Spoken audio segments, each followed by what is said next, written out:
Kyrie pick it up. Edoc already stopping Kyrie. Oh, Spear of Misery. Kaikon in the bad spot, has the red tree, secures it.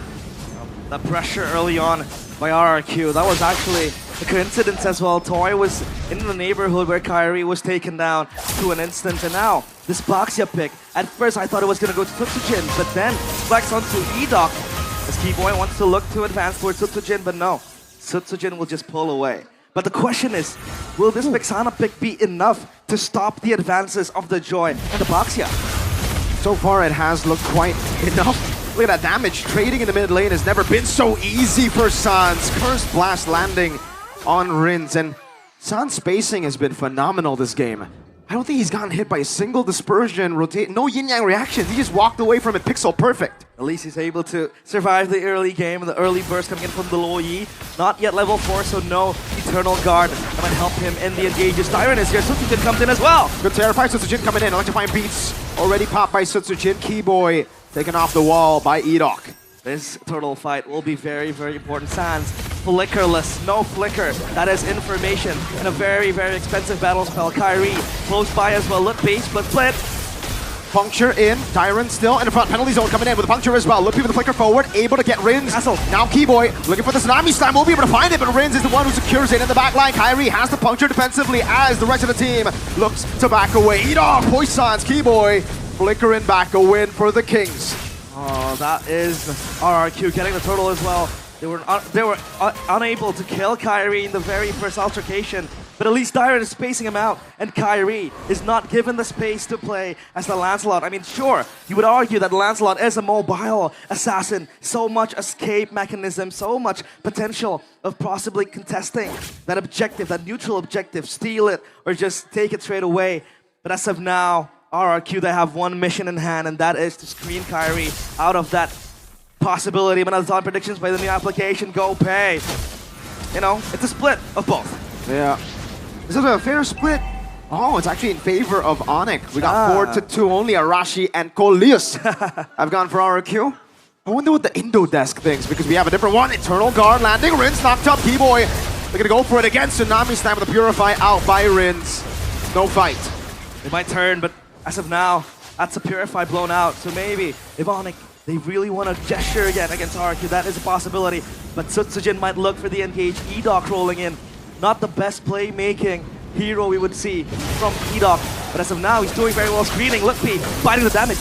Good damage on Lutpi. Penalty zone by Tyron. Keyboy caught in the crossfires. Purple buff should be taken. Divergent into the top side. Kyrie looking for the play again. Thorn Rose and a puncture defensively as Sutsujin gets even more pressure. Reset. It's all RRQ with the macro advantage as well, right? With the diversion. So much angles open. Severo might be hanging meat now for RRQ, but he has that dash to shield him away from the possibilities of a dive. Now let's take a look at Onyx WinCon. I think so far they can rely on Sans early on with the Eternal Guard, but as of now, it's up to Kyrie to funnel the gold onto himself, because his Lancelot has to go online. A couple of kills might do it, but RRQ, they're not giving the space for ONIC to do just that. They're not even gonna give space to Kai to go for trades. Toy sent to the bottom lane again. RRQ are the ones who are holding the neutral objective. Keyboy, look at the play, Tsunami Slam, able to find him. No Purify just yet. Now Cranston execution and Thorn Rose. Rins taken down by Sans. Now in the back line, it's gonna be Sutsujin jumping to electrifying beat. Toy landing the SOD. Savero still with the Synchro Vision.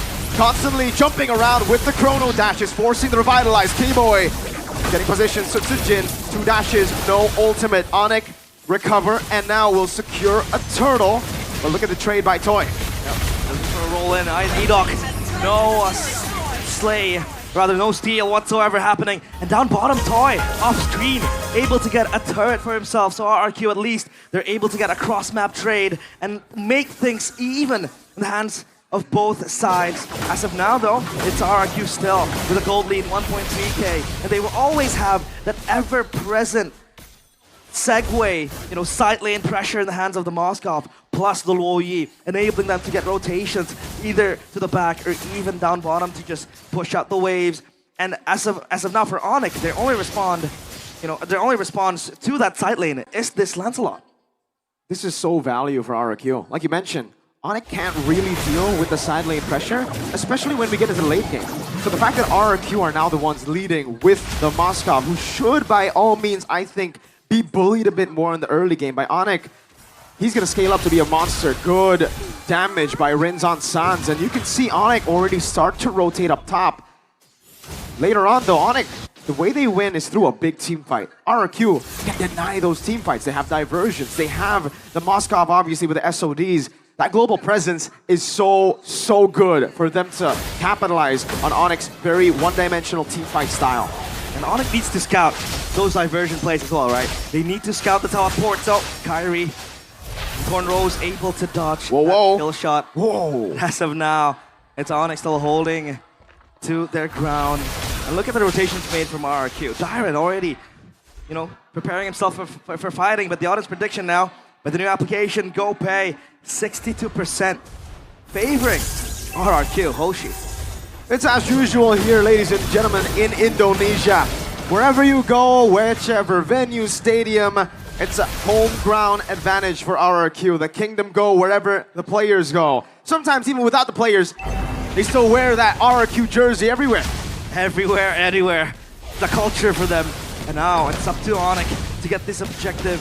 Kairi, level 10, and possibly having even more than one item. But RRQ, they want to fight this. Savero is nearby. Toy just went with the SOD, so that is a possibility. But Sutsujin comes close, and they will try to contest this. Reset. Keyboy with the jump already. Now Kairi with the Phantom Execution and a Thorn Rose flickering forward, but the rest of the team will not follow. Rins again, able to escape. Now in the back as well. Kairi able to go for the puncture and Thorn Rose for a bit of hope. Sutsujin. Electrifying Beast, Tsunami Slam, knocking him down, Eternal God with the combo, Savero comes in with the Toy, SOD lands, Sutsujin falling, Toy still up top of the farm, Kai gets another, Dyron, Sutsujin down, Toy up top, Kai jumps in with the puncture, Phantom Execution! Oh!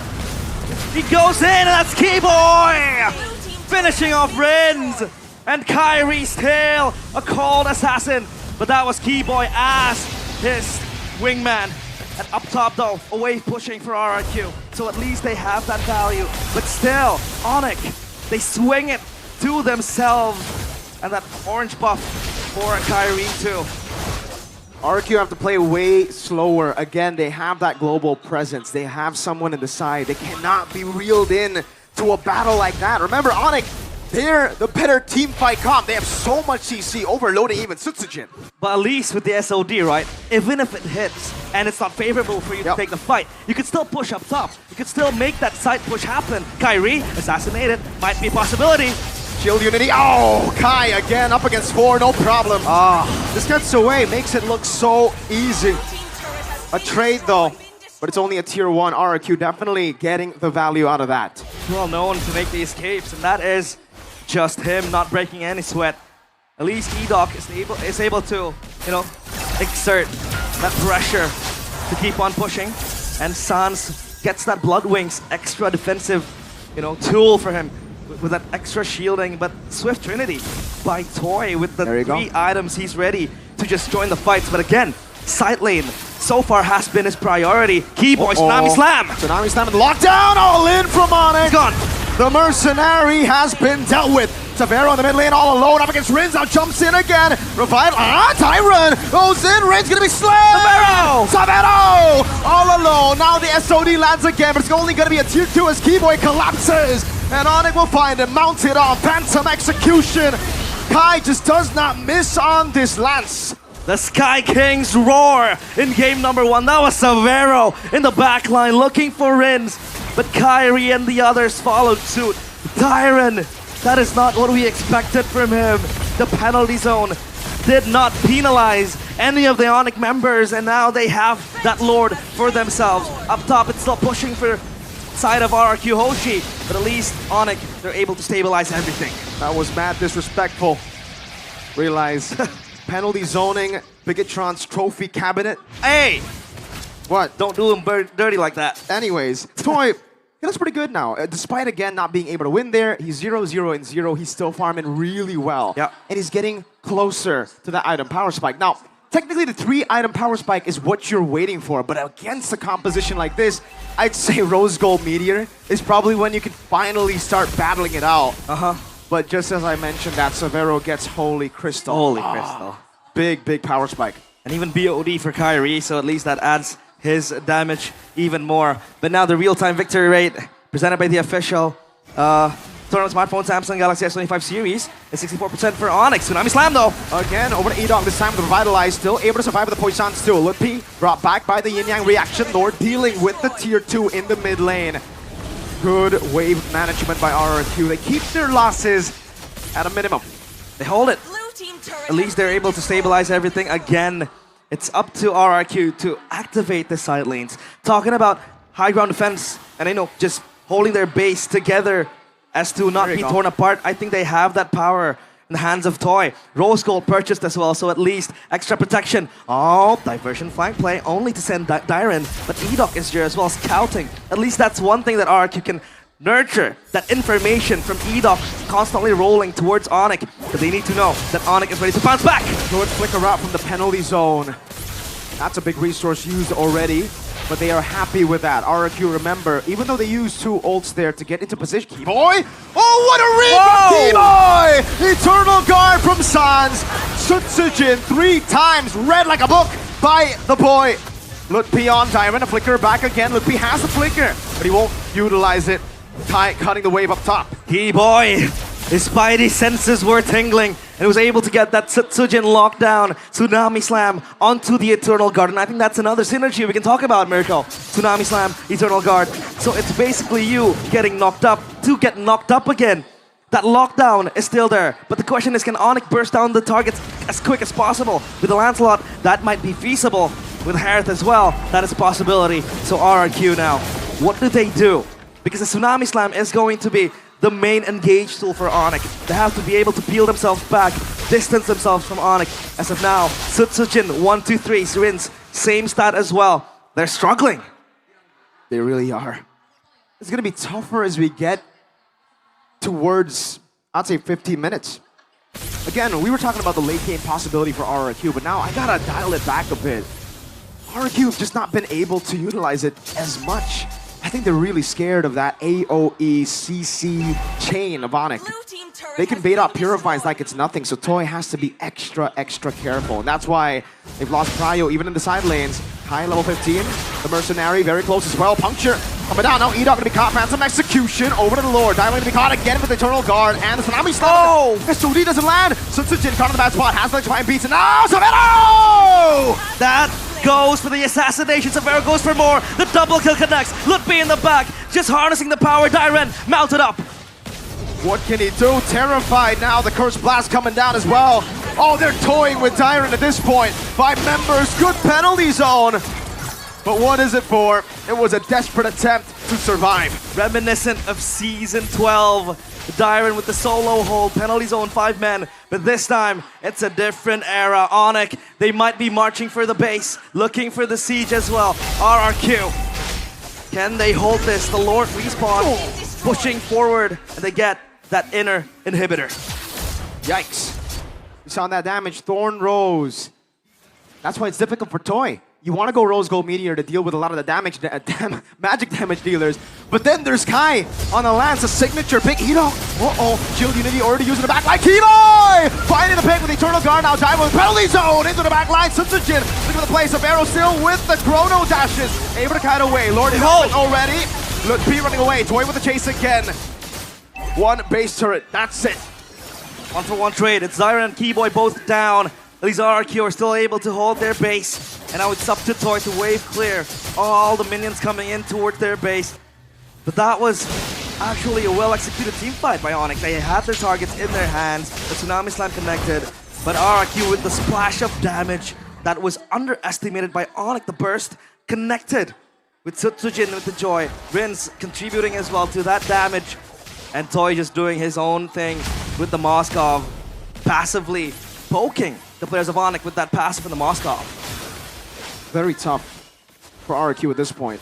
They've lost a base turret in the mid lane. That means full prio for ONIC. They gotta deal with the side lane somehow. They gotta be confident enough that they can beat some of the ONIC members that will be sent down below. But it is tough, again, just because you're kind of forced to go either Rose Gold or win, right? Yeah. Maybe if he sells boots next, he'll get Win of Nature, but he kind of needs the mobility too. Up against a composition like this, Kai with a Thorn Rose over to Toy. Great punctures in, man. And a retry. Thorn Rose mounted on Eda, brought back to the team as Samara walks up as well. Revitalized already with the Poissons. But P gets off. They stabilize.